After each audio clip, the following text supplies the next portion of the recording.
Mantan Wakil Presiden Indonesia Yusuf Kala bersaksi dalam sidang kasus dugaan korupsi Bank Senturi dengan terdakwa mantan Deputi Gubernur Bank Indonesia Budi Mulya. Untuk mengetahui kondisi terkini, kami telah terhubung dengan Rifan Dwi Astono di Pengadilan Tindak Pidana Korupsi Jakarta. Rifan.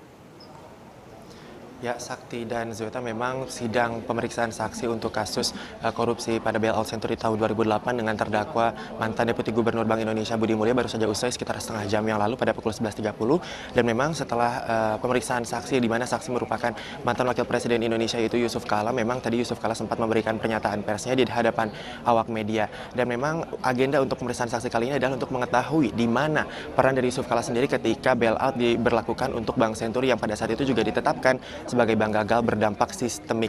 Dan memang tadi JK sendiri mengatakan bahwa ia justru tidak mendapatkan informasi dan tidak dilapori baik oleh Menteri Keuangan ataupun Gubernur Bank Indonesia pada saat akan membuat keputusan untuk membailout Bank Senturi. Tapi justru JK baru saja dikabari 4 hari setelah keputusan tersebut dibuat oleh mereka. Setelah juga Bank Senturi ditangani langsung oleh LPS atau lembaga penjamin simpanan.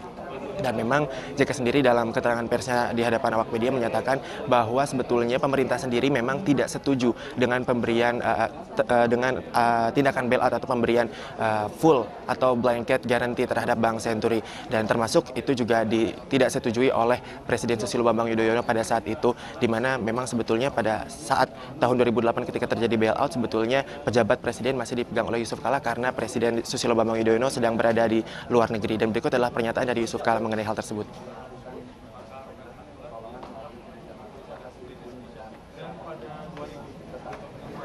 Yang datang itu minta pandangan saya tentang blanket guarantee. Tapi Menteri menyampaikan nggak bahwa Presiden... Tidak. Hanya minta pandangan. Pak Presiden minta pandangan saya. Sesudah itu, Bapak pernah bertanya mungkin ke Pak SBY, apakah kira-kira Pak SBY setuju tidak dengan pemberian blanket guarantee? Kita tidak bahas lagi, karena setelah hari itu juga tidak setuju. Presiden juga tidak setuju. Pada saat rapat Dan memang Presiden Susilo Bambang Yudhoyono sendiri ketika diberitahu atau dilapori oleh Yusuf Kala mengenai bailout yang diberlakukan kepada Bank Senturi, ia sempat terkejut dan meminta laporan yang lebih detail mengenai kejadian tersebut. Dan memang JK sendiri menilai pernyataan atau kesaksian mantan Menteri Keuangan Sri Mulyani yang juga pada saat tahun 2008 memimpin Komite Stabilitas Sistem Keuangan merasa bahwa memang Sri Mulyani sendiri merasa salah untuk melakukan tindakan bailout terhadap Bank Senturi. Ya, Zoeta dan Sakti. Ya, Rifan Dwi Astono melaporkan dari Pengadilan Tindak Pidana Korupsi Jakarta.